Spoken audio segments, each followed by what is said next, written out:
মিশরের একজন নারী ছিলেন, তার 7টা সন্তান ছিল। ওই মহিলা অত্যন্ত পরহেজগার ছিলেন। হে নারী সমাজ, মা বোনেরা যারা আমার কথা শুনতেছেন, মনোযোগ দিয়ে শুনে যাবেন। বাস্তবতার নিরিখে আমি আপনাদের সামনে উপস্থাপন করব। আমি আপনাদেরকে একবারে বাস্তব তুলে ধরব। আমার দেশের মেয়েরা কেন রাত 12টার পরে রাস্তা দিয়ে হেঁটে যেতে পারবে না? কেন একা একা আমার মেয়েটা পথে ঘাটে নিরাপত্তার সাথে যেতে পারবে না? আমাদের দেশে এত পরিমাণে বখাটে পোলাপান আছে, রাস্তা দিয়ে মেয়েরা যাওয়ার সময় তার ইফটিজিং করে। কি কথা বলেন, ঠিক কিনা? এত পরিমাণে কিসের জন্য এটা হবে? কেন বন্ধ হবে না? বন্ধ করার দায়িত্ব আমাদের কাদের? খুব ভালো করে শুনে যাবেন। বাস্তবতার নিরিখে কথাগুলি বলি। পৃথিবীর একটা দেশ আছে, ইউরোপ মহাদেশ যাকে বলা হয়। এই ইউরোপ মহাদেশে যদি যান, দেখবেন তাদের মেয়েরা খাওয়ার আগে মদ খায়, তারা খাবার পরে মদ খায়, খাবারের ভিতরে তারা মদ খায়। মদ খাওয়া জাতি, তারা ওজনে কম দেয় না। আর আমরা কালেমা পণ্যওয়ালা জাতি, আমরা ওজনে তো কম দেই, দোকান পর্যন্ত চুরি করে নিয়ে যায়। মুসা আলাইহিস সালামের দেশ ফেরাউন। ওই সময় ফেরাউনের আদত ছিল, কোন মুসলমান দেখলে ফেরাউন মুসলমানদেরকে ধরে আনতো, শুয়োরের গোশত জবাই করে রান্না করে ফেরাউন মুসলমানদেরকে জোর করে শুয়োরের গোশত খাওয়াইতো। যদি শুয়োরের গোশত না খাইতো, তাহলে সেই মুসলমানকে হত্যা করা হতো। শুয়োরের গোশত খাইলে সেই মুসলমানকে ছেড়ে দেওয়া হতো। এইভাবে ফেরাউন জানতে পারলো অমুক এক মহিলা, তার 7টা সন্তান আছে, তারা ইমানদার। ফেরাউন সৈন্যদেরকে দিয়ে সেই মহিলা সহ তার বাচ্চা কাচ্চাকে ধরে নিয়ে যাওয়া হলো। রাজ দরবারে নিয়ে যাওয়ার পরে ফেরাউন শুয়োরের গোশত রান্না করে মহিলার সামনে, মহিলার সন্তানদের সামনে পেশ করে বলল, হে নারী, তুমি যদি তোমার সন্তান সহ শুয়োরের গোশত খাও, তাহলে শোনো গো, আমি তোমাদের জন্য রাষ্ট্রের পক্ষ থেকে ভাতা দিব, তোমাদের বাসস্থান নির্মাণ করে দিব। আর যদি তোমরা শুয়োরের গোশত না খাও, তাহলে অবশ্যই আমি ফেরাউন তোমাদেরকে হত্যা করব। প্রিয় উপস্থিতি, ইমাম আবুল ফারাজ ইবনুল জাওজি রাহিমাহুল্লাহ লিখতেছেন, ও দুনিয়ার মানুষ, ফেরাউন এই কথা বলার পরে মহিলা বলল, ফেরাউন, আমি মুসলমান, আল্লাহ যেটা হারাম করেছে, তুমি যতই আমাকে জীবনের ভয় দেখাও, আমি সেই হারাম খাবো না। একবার জোরে বলা যাবে কি মারহাবা? হযরত মুসা কালিমুল্লাহর উম্মত এই মহিলাকে, বনি ইসরাইলের এই মহিলাকে তখন ফেরাউন প্রস্তাব দিল। মহিলা নাকচ করে দিয়ে বলল, ফেরাউন, আল্লাহ যেটা হারাম করেছে সেটা আমি কখনোই খাবো না। বলল, তাহলে শোনো, তোমার 7টা সন্তান আছে, একটা সন্তানও যদি খায়, তাহলেও আমি তোমাদের সবাইকে ছেড়ে দেব। মহিলা ডাক দিয়ে বলল, ফেরাউন, আমার 7টা সন্তান আছে, 7টা সন্তানই বুঝবান, আমার একটা সন্তান মাত্র কেবল বালক, 6টাই বালেগ, 6টা বালেগ হয়ে গেছে, একটা কেবল মাত্র বালক আছে। একটা সন্তান আমার এখন বুঝবান না, 6টা সন্তান বুঝবান আছে। তুমি যদি পারো তাদেরকে শুয়োরের গোশত খাওয়ায় দেখো, চেষ্টা করে দেখতে পারো। ফেরাউন বড় ছেলেটাকে ডাক দিয়ে বলল, হে সন্তান, তুমি কি শুয়োরের গোশত খাবা? বড় ছেলেটা ডাক দিয়ে বলল, ফেরাউন, আমার রব, আমার মালিক যেটা হারাম করেছে আমি সেটা কখনোই খাবো না। আল্লাহর সিদ্ধান্তের পরিবর্তে আমি তোমার সিদ্ধান্ত কখনোই মেনে নেব না। দেখেন, জালিম বাচ্চার সামনে দাঁড়ায়া এই ইমানদার যুবক যখন এই কথা বলল, তখন ফেরাউন বলল, দেখো, সোজা আঙ্গুলে ঘি উঠবে না, আঙ্গুলটা অবশ্যই বাঁকা করতে হবে। তখন এই ছেলেটাকে মেরে ফেলে দেওয়ার জন্য ফেরাউন বলল, তাকে ধরে নিয়ে যাও, শুলের মধ্যে চড়াও, এমনি এমনি মারবা না, প্রথমে তার অঙ্গ প্রত্যঙ্গ কাটবা। প্রথমে তার একটা আঙ্গুল কাটা হলো, এরপরে দ্বিতীয় আঙ্গুল কাটা হলো, এইভাবে তার হাতের 10টা আঙ্গুল কেটে ফেলে দেওয়া হলো। তারপরেও সে শুয়োরের গোশত খায় নাই, পায়ের 10টা আঙ্গুল কেটে ফেলে দেওয়া হলো। তারপরও শুয়োরের গোশত খায় নাই। তার কান কেটে ফেলা হলো, শুয়োরের গোশত খায় নাই। তার নাক কাটা হলো, শুয়োরের গোশত খায় নাই। তার চোখ উঠিয়ে ফেলা হলো, শুয়োরের গোশত খায় নাই। তার জিহ্বা কেটে ফেলে দেওয়া হলো, শুয়োরের গোশত খায় নাই। তার হাত কাটা হলো, শুয়োরের গোশত খায় নাই। এইভাবে প্রত্যেকটা অঙ্গ আর প্রত্যঙ্গ কেটে কেটে আলাদা করার পরে এই যুবক শাহাদাতের মুমিন সুদা গ্রহণ করার পরেও তারপরে ফেরাউনের কথায় হারাম খায় নাই। এরা অরিজিনাল মুসলমান। কথা বলেন ঠিক কিনা? প্রথম ছেলেটা শহীদ, বাকি 6 ভাই এবং মা ধৈর্যের সাথে দাঁড়িয়ে আছে। চোখের সামনে ভাইটাকে নির্মমভাবে হত্যা করা হলো। মেজো ছেলেটার সামনে এনে বলা হলো, হে যুবক, তুমি বলো শুয়োরের গোশত কি তুমি খাবে না? তোমাকে হত্যা করব। মেজো ছেলেটা ডাক দিয়ে বলল, ফেরাউন, আমার বড় ভাই শহীদ হয়ে আল্লাহর জান্নাতে চলে গেছে। অবশ্যই তুমি যদি আমাকে হত্যা করো, তারপর আমি শুয়োরের গোশত খাবো না। এই ছেলেটাকে হত্যা করার জন্য ফেরাউন বলল, তাহলে তেলের ভিতরে, কড়ার ভিতরে তেল ঢেলে আগুন জ্বালায় দাও। তেল ঢালার পরে আগুন জ্বালিয়ে দেওয়া হলো। আগুন জ্বালানোর পরে তেল উত্তপ্ত হয়ে গেল। এই যুবকেরা হাত পা গুলি বেঁধে দিয়ে মায়ের চোখের সামনে এই যুবকটাকে তেলের কড়ার মধ্যে ধীরে ধীরে ধীরে ধীরে ছেড়ে দেওয়া হলো। তার পা থেকে পুরা মাথা পুড়ে পুড়ে ভাজি হয়ে গেল, চামড়াগুলি খসে খসে পড়ে গেল। আহা! তারপর এই যুবক শাহাদাতের অনুসদা নিয়ে গেল, কিন্তু ফেরাউনের কথায় শুয়োরের গোশত খায় নাই। এই ছেলেটা মায়ের চোখের সামনে শহীদ হয়ে গেল। মা তখনও ধৈর্যের সাথে দাঁড়িয়ে আছে। হে নারী সমাজ, দেখে যান এই মা কত ধৈর্যশীল মা, এই মা কত ইমানদার মা, এই মা কত একেবারে পাকা কালেমাওয়ালা মা। নারীরা, আপনারাও যদি এরকম পাকা কালেমাওয়ালা মা হতে পারেন, তাহলে আমরা আশাবাদী আগামীর দিনে আমাদের সন্তানরা চুরি করবে না, ডাকাতি করবে না, মানুষ খুন করবে না, জনগণের হক মারবে না, গরিবের হক মারবে না, অন্যের হক বুঝাই দিবে, ইনসাফ প্রতিষ্ঠিত করবে, সমাজে বিচার সালিশে অন্যায় বিচারও হবে না। হাত তুলে বলেন ঠিক কিনা?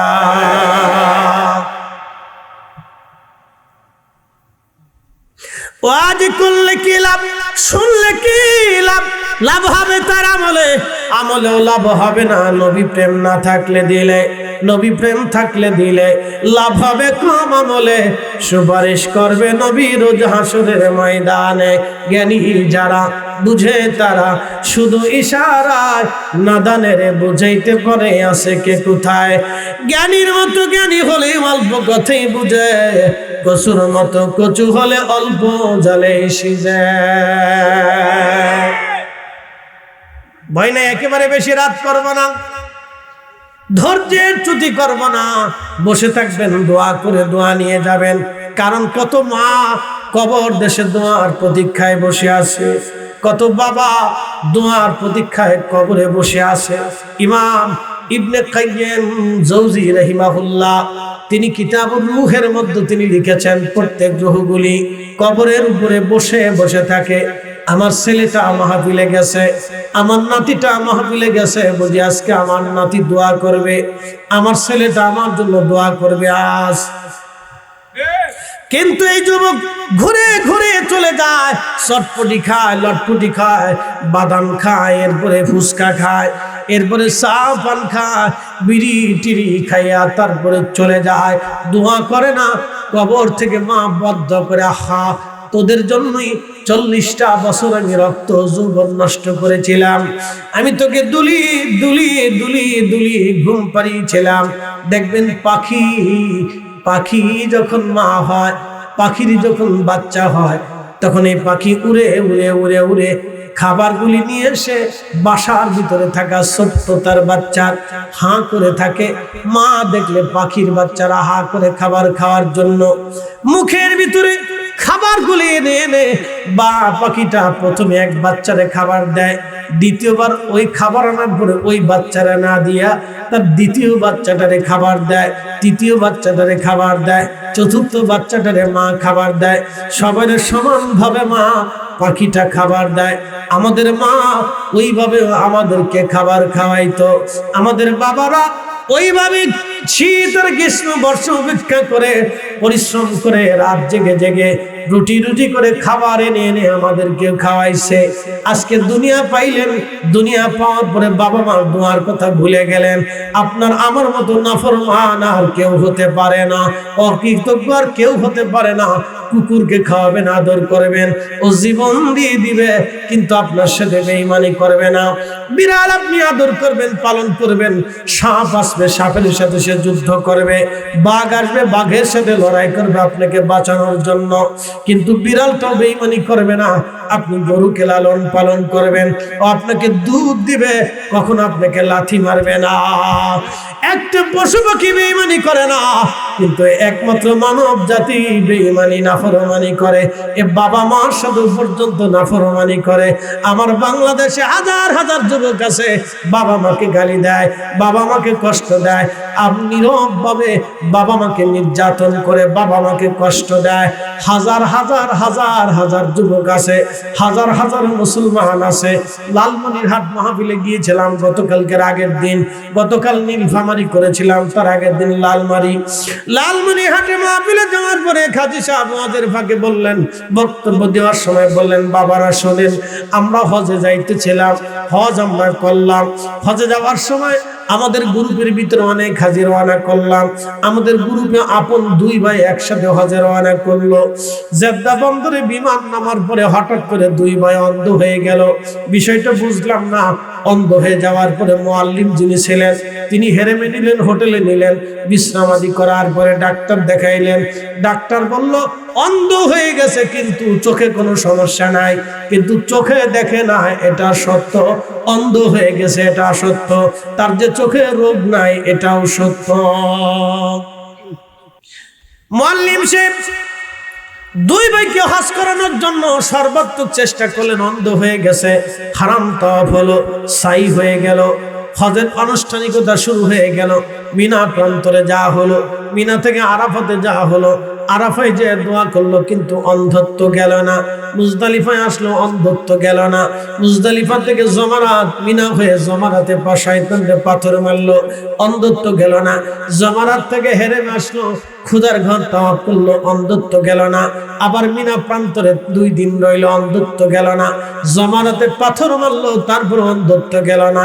হেরেম এসে বারবার দোয়া করলো, অন্ধত্ব গেল না। হারাম শরীফ থেকে মদিনাতুল মুনাওয়ারা রওনা করলো, রাসূলের মসজিদে রিয়াজুল জান্নায় দোয়া করলো, অন্ধত্ব গেল না। একই সাথে দুই ভাই অন্ধ হয়ে রইল। আল্লাহ রাসূলের রওজা মুবারকের পাশে দাঁড়ায় সালাম দিল, জিয়ারত করলো, অন্ধত্ব তখনও গেল না। মক্কা থেকে মদিনার থেকে ফ্লাইট বাংলাদেশের উদ্দেশ্যে, মদিনার ফ্লাইট যখন বিমান আকাশে উঠলো, ধীরে ধীরে তাদের চোখের আলো আফসাফ আসতে লাগলো। যখন বাংলাদেশে বিমান ফ্লাইট অবতরণ করলো, তখন তাদের চোখ ভালো হয়ে গেল। হাজিরা বলল, ব্যাপার কি? তোমরা হেরেমে নামার পরে চোখ অন্ধ হলো, হেরেম দেখতে পারলা না, হজ করলা অন্ধ হয়ে, মদিনা দেখার সৌভাগ্য হলো না তোমাদের। তোমরা নিশ্চয়ই বিরাট বড় কোনো অন্যায় করে ফেলছ। দুই ভাই চিৎকার মেরে কেঁদে দিয়ে বলল, হা হাজি সাহেব, আমরা যে অন্যায় করেছিলাম, এই অন্যায়টা অনেক বড় অন্যায়। আমাদের জমি জমার অভাব নাই, টাকা পয়সার অভাব নাই। ঢাকা শহরে 2 বার 2টা বাড়ি আছে। আব্বা আম্মা পরিশ্রম করে আমাদেরকে বাড়ি গাড়ি দিয়েছেন, কিন্তু আমরা 2 ভাই বউয়ের যন্ত্রণায় আমাদের বাবা মাকে বৃদ্ধাশ্রমে রেখেছিলাম। আল্লাহর কসম করে বলি, মাহফিল সাক্ষী, হাজী সাহেব বলতেছিলেন আর কাঁদতেছিলেন, ও যুবকরা, আমার চোখে দেখাই ওয়াজ তোমরা শুনে যাও। বাবা মারে কষ্ট দিও না, বাবা মারে ব্যথা দিও না।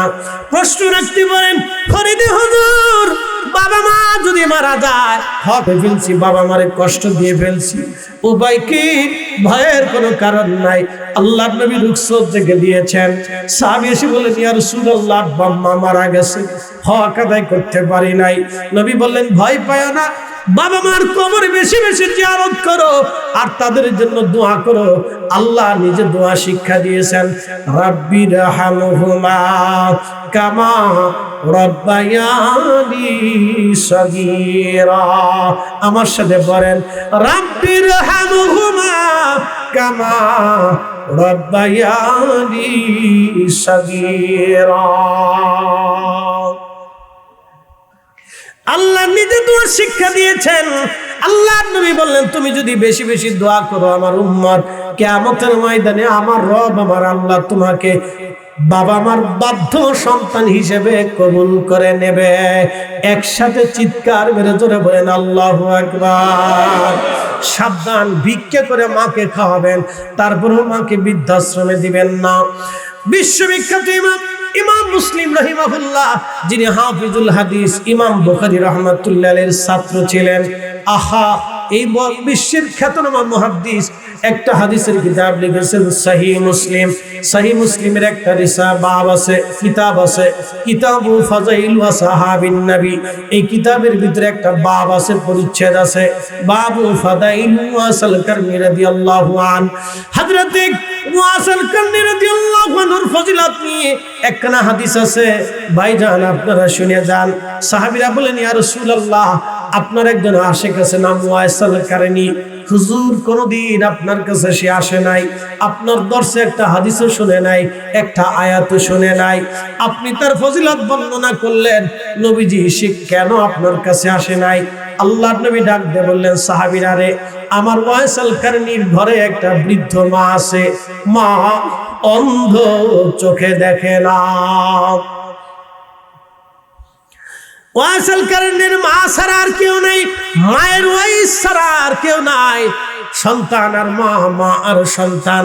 আমার ওয়াইস কাঁধে করে মাকে নিয়ে ঘুরে ঘুরে বেড়ায়, সে যেখানেই যায় সন্তানের মতো কাঁধে করে মাকে নিয়ে ঘুরে ঘুরে বেড়ায়, মাকে গোসল করায়, মার জন্য নিজে রান্না করে, মায়ের মুখের মধ্যে খাবার তুলে দেয়, মার চুল আশ্রয় দেয়, মার মাথায় তেল লাগায় দেয়, মায়ের কাপড় চোপড় ধুয়ে দেয়, মায়ের বিছনা পরিষ্কার করে দেয়, মায়ের পায়খানা পেশাবগুলি পরিষ্কার করে দেয়, মার জন্য বিছনা বানায় দেয়।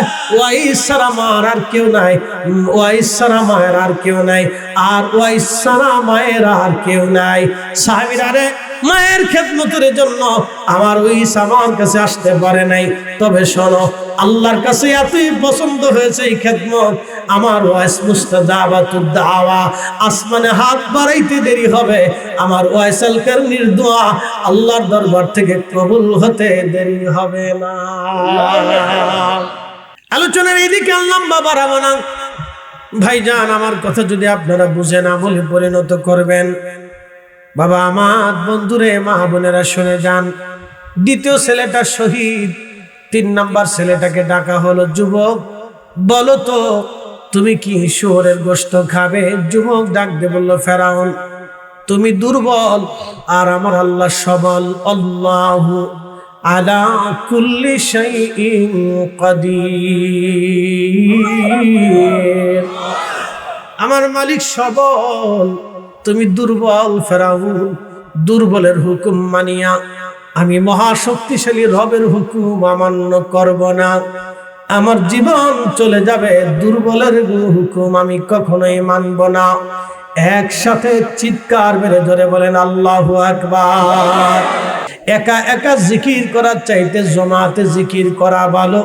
জমাতে জিকির হিয়া হিলাকুজ জিকির হুয়া রিয়াজুল জান্নাহ। যেই মজলিসে আল্লাহর জিকির হয় এটা বেহেশতের বাগান হয়ে যায়। একা একা দোয়া করার চাইতে জমাতে দোয়া করা ভালো। মুসলমানের জমাতবদ্ধ কাজ আল্লাহর কাছে পছন্দ। জামাতবিহীন যে কাজ হয় এটা বরকত শূন্য থাকে, তেমন নিয়ামত থাকে না। এই জন্য জামাতবদ্ধভাবে দোয়া করা, জিকির করা, নামাজ পড়া এইগুলি অনেক বড় দামি জামাতের কাজ, মুসলমানদের পছন্দ। 3 নাম্বার ছেলেটা যখন বলল, ফেরাউন তুমি দুর্বল, আমার রব সবল, তখন ফেরাউন ডাক দেখায়, দেখছো তার ক্ষুধা বলে সবল, আজকে দেখাবো তাকে সবল আর দুর্বল কাকে। আরে এর শাস্তিটা আরো ভয়াবহ হবে। এই ছেলেটার হাত পা বাঁধা হলো, হাত পা বাঁধিয়া ছুরি দিয়ে তার চেহারার চামড়াগুলি উঠানো হলো, তিলে তিলে তিলে তিলে কেটে কেটে চেহারার থেকে চামড়া সারানো হলো। গরুর চামড়া, গরু জবাই দেওয়ার পরে আমরা যেইভাবে চামড়াগুলি ছেড়াই, পোড়া শরীর থেকে তার চামড়া সেইভাবে আলাদা করা হলো। চামড়া আলাদা করে তার শরীরে লবণ এবং ঝাল লাগিয়ে দেয়া হলো। ছটফট করতেছিল যুবক, তারপরেও ফেরাউনের কাছে মাথা নত করে নেয়। কারণ যেই মাথা খোদার সামনে নত হয়, ওই মাথা অন্য কারো সামনে নত হবে না। হাত উঁচা করে বলেন ঠিক কিনা?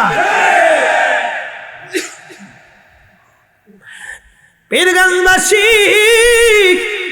এই যুবকটা শহীদ হয়ে গেল। শহীদ হয়ে যাওয়ার পরে বাকি 3 ভাইকে এইভাবে ভিন্ন ভিন্ন প্রক্রিয়ায় শাস্তি দিয়ে হত্যা করা হলো। শেষ সময় ছোট্ট বালক যেটা ছিল 6 বছর বয়স হবে, ফেরাউন বলল, হে মহিলা, তোমার চোখের সামনে তোমার 6টা সন্তানকে হত্যা করেছি, বিন্দু মাত্র তুমি চোখের পানি ফেলো নাই।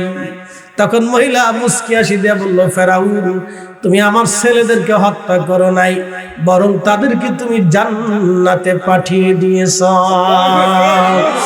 ওয়ালা তাকুলু লিমান ইউকতালু ফি সাবিলিল্লাহি আমওয়াত।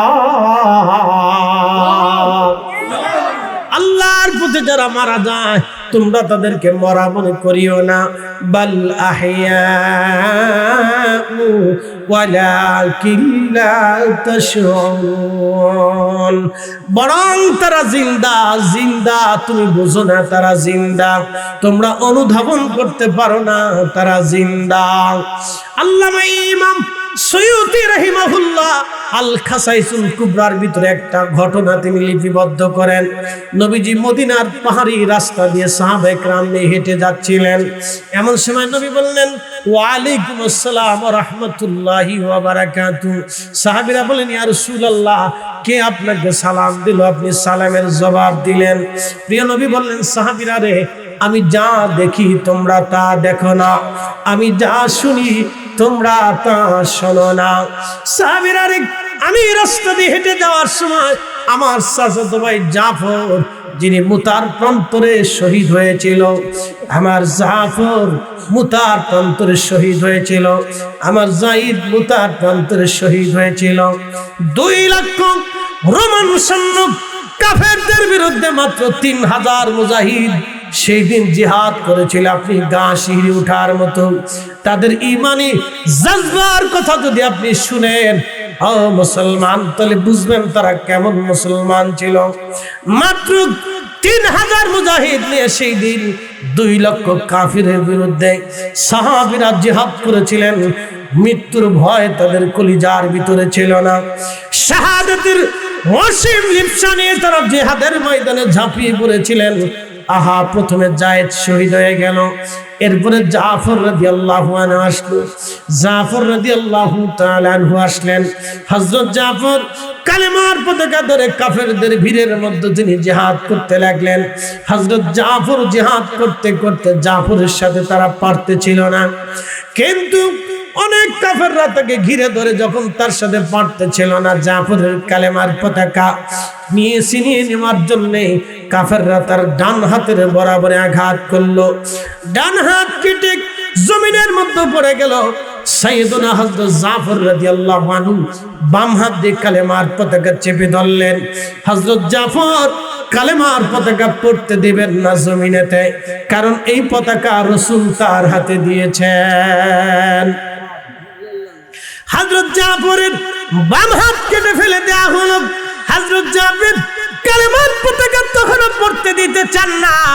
উনি বুকের উপরে কালেমার পতাকা চাপ দিয়ে ধরে কামড় দিয়ে চেপে ধরে রেখেছিলেন। হযরত জাফরকে বর্ষার আঘাত করতেছিল। হযরত জাফর জমিনের মধ্যে বসে থেকে বুকের উপরে কালেমার পতাকা নিয়ে কামড় দিয়ে চেপে ধরে রেখেছিলেন। তারপরও পতাকা জমিনে পড়তে দেন নাই। এই দৃশ্যখানা ঈমানি জজবা আল্লাহর কাছে এতই ভালো লাগলো, নবীজি বললেন, সাহাবীরা রে, আমার জাফরের 2 হাতের পরিবর্তে আমার রব তাকে 2টা পাখা বানিয়ে দিয়েছে। আমার জাফরের জন্য আল্লাহ এত বড় এজাজত দিয়েছে, 8টা জান্নাতের যেখানে খুশি সেখানে আমার জাফর উড়ে উড়ে ঘুরে ঘুরে বেড়ায়। আমার জাফর মদিনার রাস্তা দিয়ে আমার সামনে দিয়ে উড়ে যাওয়ার সময় আমাকে সালাম দিয়েছে রে সাহাবীরা। আমি আমার জাফরের সালাম শুনে সালামের জবাব আজকে দিয়েছি, একটা জবান বন্ধ থাকবে না। চিৎকার মেরে আওয়াজ তুলে বলেন আল্লাহু আকবার। পীরগঞ্জবাসী ভালো করে শুনে যাবেন, এই মহিলা বাচ্চাটাকে নিয়ে একটা প্রকোষ্ঠের ভিতরে রুমের মধ্যে চলে গেল। যাওয়ার পরে বাচ্চাটাকে বলল, সন্তান কলিজার টুকরো আমার ছেলেরে, তোমার চোখের সামনে তোমার 6টা ভাই শহীদ হয়ে গেছে। বেটারে, তুমি আমার ছোট্ট কলিজার টুকরা সন্তান। আমি আমার সব সন্তানদেরকে 2 বছর করে দুগ্ধ পান করিয়েছিলাম, তুমি আমার একেবারে শেষ সন্তান ছেলেরে। তুমি জন্ম নেওয়ার পরে পুষ্টিহীন ছিলে, দুর্বল ছিলে। আমি মা তোমার পুষ্টি হওয়ার জন্য, সবলতার জন্য আমি মা তোমাকে 4 বছর দুধ পান করিয়েছি। বেটারে, বাকি 6টা সন্তান থেকে তোমার প্রতি আমার হক বেশি। ছেলে আমার, তোমার ভাইরা জান্নাতে চলে গেছে। হাসরের ময়দানে তোমার ভাই আর তুমি দাঁড়াইবা। তোমার 6টা ভাই হাসরের ময়দানে আরশে মুআল্লার নিচে আল্লাহ তাদের জায়গা করে দিবে। ছেলেরে, এখন তুমি কি চাও বেটা আমার? তুমি কি ভাইদের সাথে জান্নাতে যাবা না আলাদা জাহান্নামে চলে যাবা? কলিজার টুকরো রে, আমি মা হয়ে বলতেছি, 6টা ভাই যেইভাবে শহীদ হয়ে গেছে। বেটারে, মাকে যদি মা মেনে থাকো তাহলে তুমি ওইভাবে শহীদ হয়ে যাও। ভাইদের সাথে হাসরের ময়দানে আরশে মুআল্লার নিচেও যেন তোমার জায়গা বরাদ্দ হয়। তখন এই ছোট্ট বালকটা ডাক ডাকে, মা, ও মা, আমি তো ভয় পাইতেছিলাম, তুমি বুঝি আমাকে শুয়োরের গোশত খাইতে নাকি অনুরোধ করো? মা, মারে, আমি ভয় পাইছিলাম, তুমি বুঝি আমাকে শুয়োরের গোশত খাওয়ার জন্য অনুরোধ করবারে? মা, এখন দেখি না মা, তুমি আমাকে জান্নাতের দিকে ডাকতেছো রে। মা, শুনে রাখো, আমার ভাইরা যেই জান্নাতে চলে গেছে, তোমার এই কলিজার টুকরা ছেলেটাও জান্নাতে যেতে চায়। আমি ফেরাউনের কাছে মাথা নত করব না। মা সন্তানকে কোলের ভিতরে নিয়ে চুমু খাইলেন, আদর করলেন। চলো বেটা, শাহাদাতের দিকে আমরা চলে যাই। এই জন্য দেখেন, ফিলিস্তিনি নারীদের বাচ্চা শহীদ হয়ে যায়, তারপরেও জালিমের সামনে মাথা নত করে না। তাদের স্বামী শহীদ হয়, মাথা নত করে না। বাবা শহীদ হয়, মাথা নত করে না।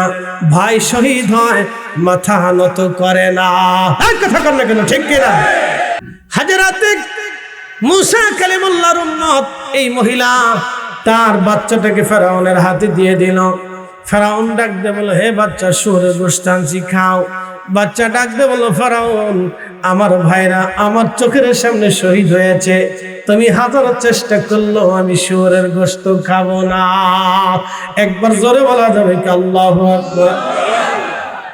ওই মা আর সন্তান 2জনকে একসাথে হত্যা করা হলো। 7টা বেটা সহ মাকে এক কবরে দাফন করা হলো। আল্লামা ইমাম বাইহাকি দালাইলুন নবুওয়াতের মধ্যে তিনি লেখেন, নবীজি মেরাজের রাত্রিবেলা দিয়ে যাওয়ার সময় লক্ষ্য করলেন একটা কবর থেকে বেহেশতের ঘিরান আসে। জিবরাইলকে বলেন, জিবরাইল, এই কবর থেকে বেহেশতের ঘিরান আসে, কারণ কি?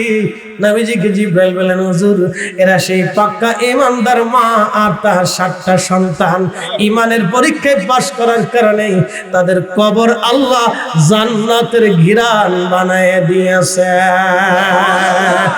একসাথে হাত উঁচু করে বলেন আল্লাহু আকবার। ইয়া আইয়াতুহান নাফসুল মুতমাইন্নাতু রুজিই ইলা রাব্বিকি রাদিয়াতাম মারদিয়া ফাদখুলি ফি ইবাদি ওয়াদখুলি জান্নাতি।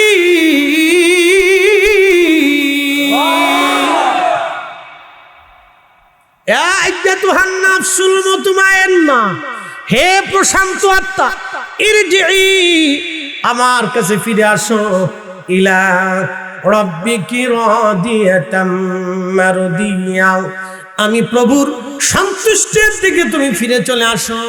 এই জন্য বুজুর্গগান আল্লাহর ওলিদের ইন্তেকালের সময়, শহীদদের শাহাদাতের সময় তারা হাসতেন, কারণ তারা দেখতেন আমার প্রভু আমাকে নেওয়ার জন্য রহমতের ফেরেশতা পাঠাইছে। চিৎকার মেরে জোরে বলেন না মারহাবা। আল্লাহর নবী বলেন, আল কবরু রাউযাতুম মিন রিয়াদিল জান্নাহ, কারো কারো কবর আল্লাহ জান্নাতের বাগান বানায়, রওজা বানায় দেয়, রওজা বানায় দেয়। ইমাম বুখারীর কবরে 16 বছর পর্যন্ত ঘেরান আসলো, আল্লাহ রওজা বানিয়ে দিলেন। পৃথিবীর বড় বড় সাহাবী, আল্লাহু আকবার, আল্লাহু আকবার, হযরতে সাহাবী হুযায়ফা রাদিয়াল্লাহু আনহুর কবর 1300 বছর পরে ভেঙে গেল। 1932 সালের ঘটনা। আব্দুল্লাহ আনসারী রাদিয়াল্লাহু আনহুর মাকবারা ভেঙে গেল, দজলা নদীর কিনারায় ছিল। আল্লাহ 1300 বছর পরে কবর থেকে ওঠানোর পরে দেখা গেল যেইভাবে দাফন করা হয়েছিল সেইভাবেই পড়ে আছে, কাফন পর্যন্ত দাগ লাগে নাই, পচে যায় নাই। একসাথে চিৎকার মেরে বলবেন কি মারহাবা। এরা মুসলমান, আমাদেরকে মুসলমান হতে হবে। আল্লাহ বলছেন, হে ঈমানদার, আমাকে ভয় করো, আমানুত্তাকুল্লাহ হাক্কা তুকাতিহি, ভয় করার মতো ভয় করো। ওই মহিলা যেইভাবে আল্লাহকে ভয় করেছিল, তার 7টা সন্তান যেইভাবে আল্লাহকে ভয় করেছিল, ওইভাবেই আমাদেরকে ভয় করা লাগবে। কথা বলেন ঠিক কিনা? আল্লাহ বলেন, হাদখুলি ফি ইবাদি ওয়াদখুলি জান্নাতি, সেই জান্নাতি তুমি চলে আসো, যেই জান্নাতে আমার পছন্দের ব্যক্তিরা, আমার জান্নাতীরা যেই জান্নাত তাদের জন্য বানাইছিলাম। ও মুসলমান, ভালো করে শুনে যাবেন, ভালো করে বুঝে যাবেন। এ জমিনে আল্লাহর প্যারা মেহবুব ওলি সকলরা তামাম দুনিয়ায় ঘুরে ঘুরে ঘুরে ঘুরে কালেমা দিয়েছেন। তাদের অনুসরণে এই সারা দুনিয়াতে মাদ্রাসা হয়েছে, আলেম ওলামা হয়েছে, আর এইভাবেই দাওয়াতি মিশন এইভাবেই চলমান আছে। কিয়ামত পর্যন্ত তাদের এই মিশন চলতে থাকবে।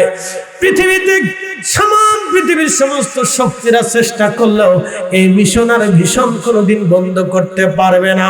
কথা বলেন ঠিক কিনা? না না, কখনো বন্ধ হবে না, কখনো বন্ধ হবে না। এইভাবেই চলমান থাকতে, চলমান চলতে থাকবে, কখনো বন্ধ হবে না। হাবিব, এই কোরআন শরীফ যদি আমি পাহাড়ের উপরে নাযিল করতাম, পাহাড়ের উপরে কোরআন যদি আমি নাযিল করতাম, হুজুর আপনি দেখতেন আমি খোদার ভয়ে ওই পাহাড় গলে গলে মিসমার হয়ে যাইতো। পৃথিবীর সবচেয়ে উঁচু পাহাড়ের নাম মাউন্ট এভারেস্ট। এটা দেখার জন্য আমি দার্জিলিং গিয়েছিলাম। একবারে শিলিগুড়ি থেকে 70 কিলোমিটার পাহাড়ি রাস্তা বেয়ে বেয়ে দার্জিলিং যাওয়ার আগে একটা শহর আছে ঘুম। এই ঘুম শহর হলো একেবারে উঁচা, মেঘ উড়ে উড়ে উড়ে উড়ে আসে। ঘুম পার হওয়ার পরে দার্জিলিং থেকে পরিষ্কার মাউন্ট এভারেস্ট দেখা যায়। 29,000 ফিট উঁচু একটা বিরাট বড় পাহাড়। পৃথিবীতে এত বড় পাহাড় আর আল্লাহ তৈরি করেন নাই। এই পাহাড়ের উপরে যদি কোরআন শরীফ আল্লাহ নাজিল করতেন, তাহলে পাহাড় গলে গলে মিসমার হয়ে যাইতো।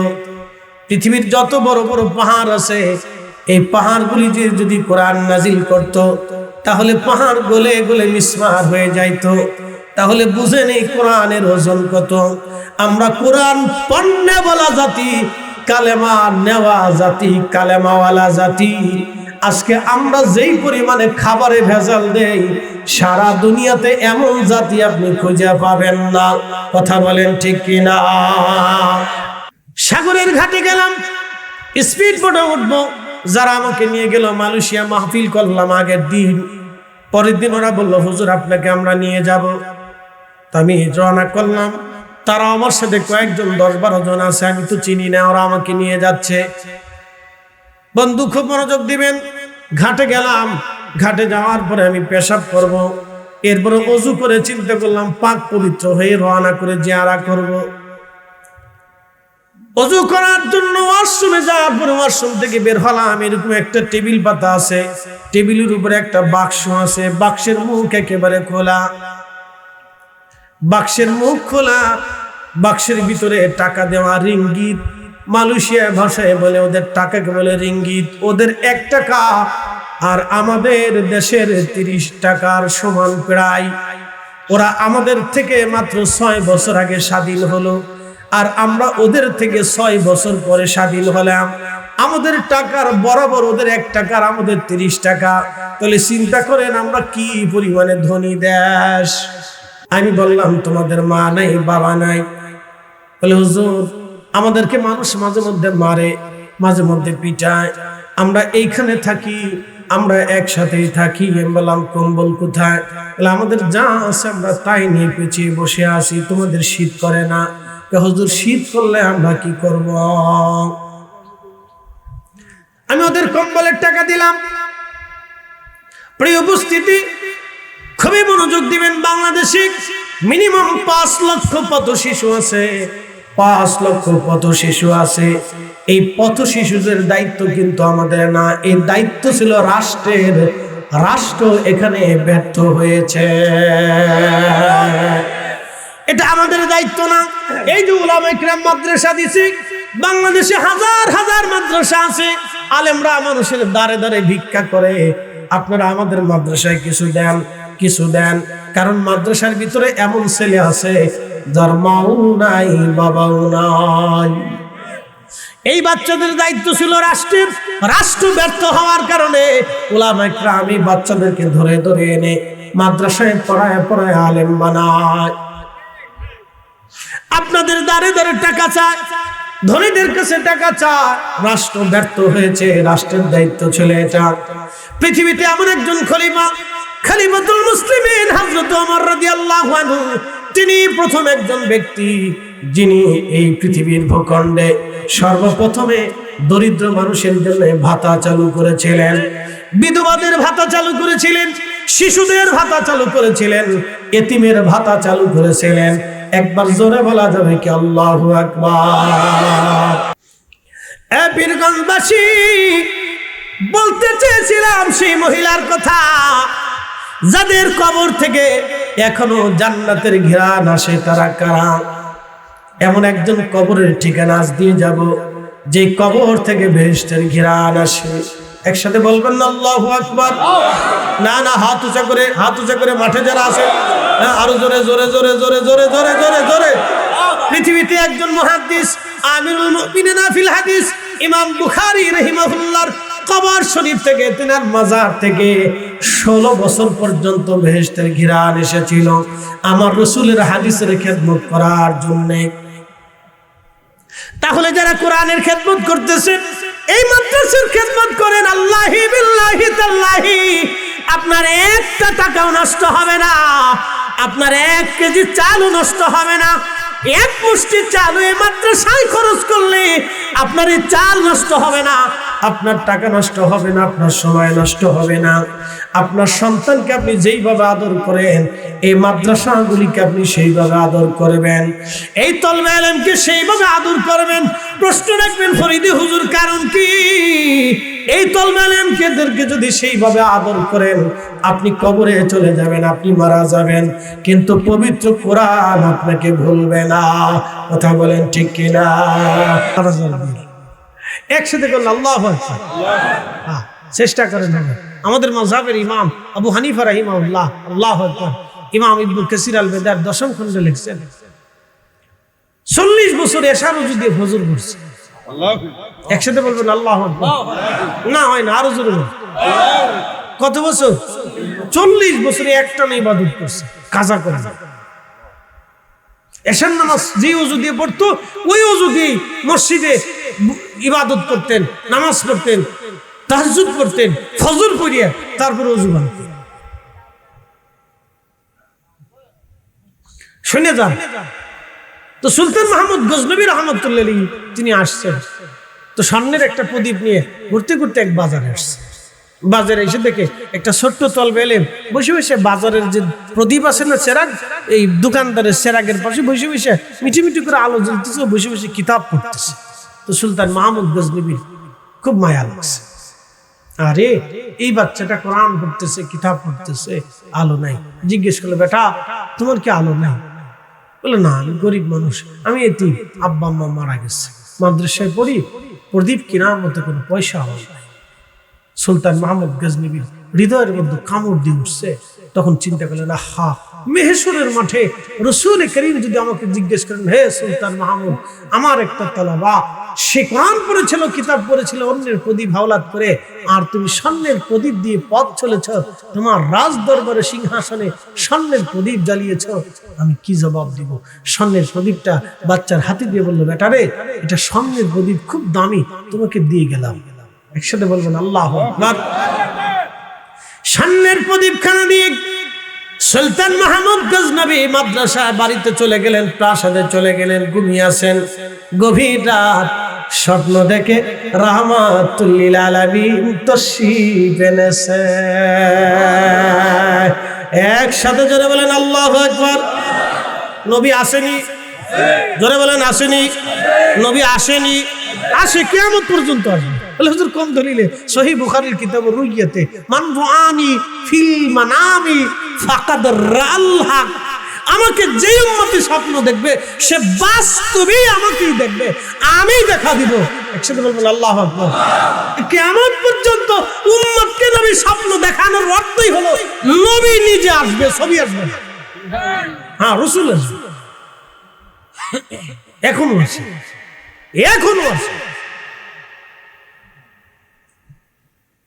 এখনো আছে। মদিনাতে প্রত্যেক হজের পরে রাসূল করিমের দপ্তরে রুহানি ওলিদের মিটিং হয়, এটা জানেন না? এটা জানেন? এই খবর আপনারা পাইতেন না। এটার ব্যাপারে ইমাম সুয়ুতী রাহিমাহুল্লাহ আল হাবিলুল ফাতাল মুজাল্লাদুস সানির ভিতরে একটা রিসালাই করছে। আর মানে সবাই মানে না, কইছে ওলি সারা দুনিয়া আছে নাকি? আল্লাহর কোরআন মানলে ওলি মানতে হবে, কথা ঠিক আছে? আলা ইবনা আল্লাহি লা খাউফ, ওলিদের কথা আল্লাহ কোরআন বলছে। তো খুব মনোযোগ দিবেন, ভালো করে শুনে যান বাবাজি আমার।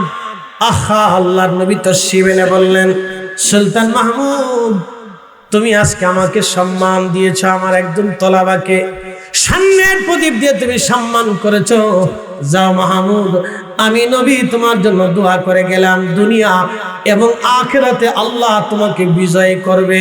এই জন্য 17 বার ভারতবর্ষ আক্রমণ করেছিলেন, একটা বারও তিনি পরাজিত হন নাই। একসাথে জোরে বলেন আল্লাহু আকবার। না না, আরো জোরে জোরে জোরে জোরে জোরে। ওনার বিজয়ের গোপন রহস্যটা আজকে আপনাদের বলে দিয়ে গেলাম। 17 বার আক্রমণ করেছিলেন, একবার পরাজিত হন নাই। রাসূলে মাকবুল তার জন্য দোয়া করে দিয়ে গেছিলেন। এই শোনেন, খালিদ বিন ওয়ালিদ প্রত্যেক যুদ্ধে বিজয় হন। তো সাহাবায়ে কেরাম চিন্তিত, ব্যাপার কি? ওনার রণকৌশলে পৃথিবীর কোনো জেনারেল রণকৌশলে পারে না, কারণটা কি? শোনে, যুদ্ধ কিন্তু কোনো ছেলে খেলা না। যুদ্ধে নতুন নতুন নতুন নতুন করে রণকৌশল তৈরি করতে হয় জেনারেলদেরকে। এই জন্য তারা যুদ্ধের সময় বোর্ড বারে বারে বোর্ড করে, মিটিং করে। এই জন্য জেনারেল বড় বড় অফিসাররা যুদ্ধে তারা সরাসরি অংশগ্রহণ করে না, তারা বসে বসে যুদ্ধের মোড় এবং সিস্টেমগুলি, ওয়ে পাঁপগুলি নতুন নতুন পরিকল্পনা করতে থাকে। তো খালিদ বিন ওয়ালিদ যুদ্ধ চলাকালীন সময়ে তিনি পথ পরিবর্তন করতেন। এরকম জেনারেল ছিলেন। পৃথিবীতে কোনো মার কোনোদিন ওনার মতো জন্ম দিতে পারবে না। তো এক যুদ্ধে তিনি এরকম তার মাথার থেকে হেলমেট পরে, ওনার লোহার হেলমেট ছিল মাথায় একটা, লোহার হেলমেট দিয়ে এই আপনার শিকল দিয়ে ওনার হেলমেটের ওজন ছিল 27 কেজি। মারহাবা বলবেন না? আমরা মাথায় 27 কেজি উঠে দিই, একটু হাঁটতে কম, 1 কিলো জ্বর হবে,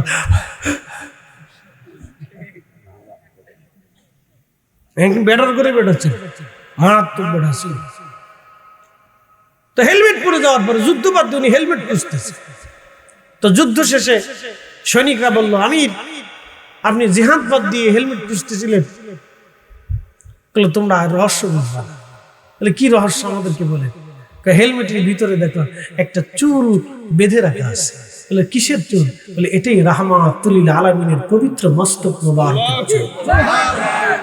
শোনো, এই চুলের এতই বরকত, আমি যে সময় হেলমেট মাথায় থাকে আল্লাহ আমার যুদ্ধের ভিতরেই ওই চুল মোবারক রুসিলাতে আল্লাহ আমার মাথাতে নতুন নতুন রণ কৌশল আল্লাহ বের করে দেয়।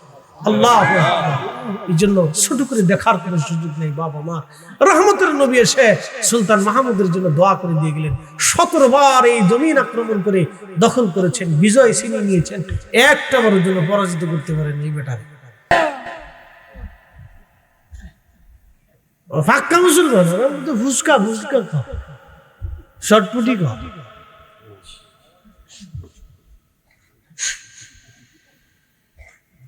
শোনে যান পীরগঞ্জবাসী, মহিলা সন্তানটাকে নিয়ে ফেরাউনের সামনে দিয়ে বলল, ফেরাউন আমি আমার বাচ্চাটারে বুঝাইছি, এবার তোমার দায়িত্ব দেখো খাওয়াইতে পারো কিনা। আল্লাহু আকবার, জোরে করেন আল্লাহু আকবার, আরো জোরে বলেন আল্লাহু আকবার। আমি আপনাদের একটু তাকাই, ভালো করে বুঝি, ভালো করে বুঝি। আপনাদেরকে নিয়ে ইফতারিতে বসলাম, সবাই রোজা। ইফতারিতে বসার সময় আমি বললাম, ভাই সাহেব আপনাদের জন্য বিরিয়ানি রান্না করছি, কিন্তু শুয়োরের গোশত দিয়ে কালা বোনা করে আনছি, খাবেন? একসাথে কেন? জোরে বলে। কারণ হারাম খাইয়া হারাম দিয়ে ইফতার করলে রোজা হবে, হারাম দিয়ে সেহরি করলে রোজা হবে। এখন আপনাদেরকে নিয়ে আমি হজে গেছি, হজে যাওয়ার পরে প্রথমে ফ্লাই করে নামলাম, চিন্তা করলাম আপনারা খান, তো শুয়োরের গোশত দিয়ে আপনাদের জন্য বিরিয়ানি রান্না করে প্রথমে নিয়ে হোটেলে খাওয়া বললাম আপনারা খান, যে শুয়োরের গোশত আমরা একটু পরে হারামে যাব, কাবা শরীফ তওয়াফ করব, খাবেন? কারণ কি? এই হারাম খাইয়া হারামে কাবা শরীফে গেলে যতই কাবা তওয়াফ করি আমার তওয়াফ হইতো না, কারণ হারাম। আচ্ছা বলেন তো, যারা রাষ্ট্রের টাকা চুরি করে জগনের হক মেরে দিয়ে, ভাইয়ের হক মেরে দিয়ে, বোনের হক মেরে দিয়ে, প্রতিবেশীর হক মেরে দিয়ে, আত্মীয় স্বজনের পয়সা মেরে দিয়ে, দোকানে এবং ওই বাকি বট্টা রেখে দিয়ে, ওই দোকানদারের টাকা মেরে দিয়ে, জনগণের টাকা মেরে দিয়ে, সাধারণ গরিবের টাকা মেরে দিয়ে, আত্মীয় স্বজনের অর্থ মেরে দিয়ে, যারা ওই টাকা দিয়ে হজে চলে যাইয়া ওই টাকা আপনার ওই উটের গোশত কিনে খাইয়া যারা খুদার ঘর তওয়াফ করে, তাদের হজের কি হবে? ওয়াজ বুঝে যান, ওয়াজ বুঝে যান। তাহলে হিসাব করে দেখেন, বাংলাদেশে বহু হাজির হজই হয় না। গত বছর আগের বছর হজে যাবো, তো আমাদের গ্রুপে এক লোক হজে যাবে, সরকারি চাকরি করে বাংলাদেশে, ঢাকায় 4টে বাড়ি আছে। হ্যাঁ বাপরে, 4টে বাড়ি দেখেনি আপনি। আমি বসে বসে বসুন্ধরা, আমি তো হাউজিংয়ের ইমাম, বসুন্ধরার মোহতামিম সাহেব আমার সামনে বসা, বসুন্ধরা মাদ্রাসা, তো খুব বুজুর্গ মানুষ, ভালো লোক, অত্যন্ত আমলি মানুষ। তো হুজুরে আমার সামনে বসা, আমি দুজনে বসে বসে চা খাচ্ছি, গল্প গুজব করতেছি। তো এমন সময় এক ভদ্রলোক আসছে, 60 কোটি টাকা দিয়ে জমি কিনবে। কত কোটি বাপ, জীবনে আমি কোনোদিন দেখিও নি, ঠিক আছে না, জীবনে দেখিও নেই 60 কোটি টাকা। বাপরি বাপ, কত টাকা! তো 60 কোটি টাকা দেশে জমি কিনবে। শোনেন, তার মাথায় টুপি আছে, মুখে দাঁড়িয়ে আছে, গায়ে পাঞ্জাবি আছে, দেখলে মনে হচ্ছে পাক্কা বুজুর্গ আলী চাল্লা। হ্যাঁ, তো মোহতামিম সাহেব চা খাচ্ছে, ভদ্র মানুষ চা খাচ্ছে, আমি বসে চা খাচ্ছি না আমার। আমি বলে হাউজিং এর ক্ষতি পারো হচ্ছে বসুন্ধরা মাদ্রাসার মতো। তো যাক, দুইজনে গল্প গুজব করতেছি, দেশের হাল হাকিকত নিয়ে কথা বলতেছি, হুজুর কেমন আছে, আমরা কেমন আছি, কথাবার্তা বলতেছি। তো বায়না টাইনা করার পরে যিনি বায়না করছেন জমির ব্যবসা করছেন, তো বললো যে হুজুর ওনারে চিনছেন? আলাম না। আমি বললাম 60 কোটি টাকার বায়না করবে, বায়না করবে, লোকটা কি করে? হুজুর ঢাকা দক্ষিণের ওয়াসার ইঞ্জিনিয়ার। বুঝলেন, ওয়াসার ইঞ্জিনিয়ার। আমি বললাম বেতন কত? 50, 60, 70 সব মিলে 1 লাখ টাকায় পায়। আমি বছরে তো 12 লাখ হবে, ধরেন 6 লাখ, আমরা বাকি থাকে কত, বলে 6 লাখ। তো 6 লাখ করে যদি বছরে হয় তাহলে কত বছরে 60 কোটি টাকা হবে? সে চাকরি করতে হবে, তার পোলার চাকরি করতে হবে, নাতির চাকরি করতে হবে, পুতির চাকরি করতে হবে, তার বাপেরও চাকরি করতে হবে, দাদারও চাকরি করতে হবে, তাও 60 কোটি হবে। আপনি এত টাকা কই পাইল? হুজুর বুঝেন না, সব টেবিলের নিচ দিয়ে।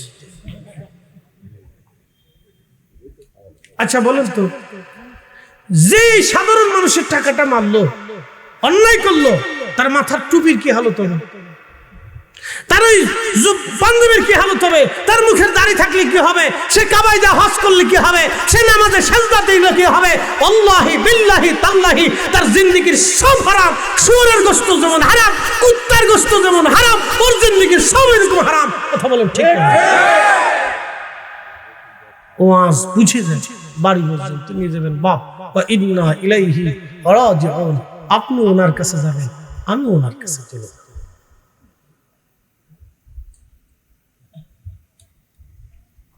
তো ওয়াজ যে কাকে শোনাবো, দিশে খুঁজে। আমার তো হাউজিং মসজিদ, মসজিদে সব মুসল্লি আসে। তা আমি প্রত্যেক জুমায় মোটামুটি ঠান্ডা ঠান্ডা শালটি মেরে দিই, মুসল্লিরা খুশি, হুজুর দেন। সব কোয়ালিটি লোক আসে, সুর, বাটপার, সিটার, গাঞ্জটি, হিরোইন, প্রত্যেক জুমাতেই খারাপ করে মোবাইল চুরি হয়। হ্যাঁ, জুতা চুরি। আমি বললাম কি রে? গত জুমাতে আমার ইমাম সাহেব হুজুর সে মাইক ধরে বলতেছে, দেখেন মিস্টার চোর সাহেব, আপনি যে চুরি করতে আইছেন, এই গত জুমাতেও মোবাইল চুরি করছেন, এই জুমাতেও যদি চুরি করেন, আর আপনি যদি ধরা পড়ে, আমার মুসল্লির কিন্তু এমন বাটাম সালাম দিবে যে বাপের নামটাও কিন্তু ভুলে লাগবে। তা আমি কি হুজুর কি হয়েছে?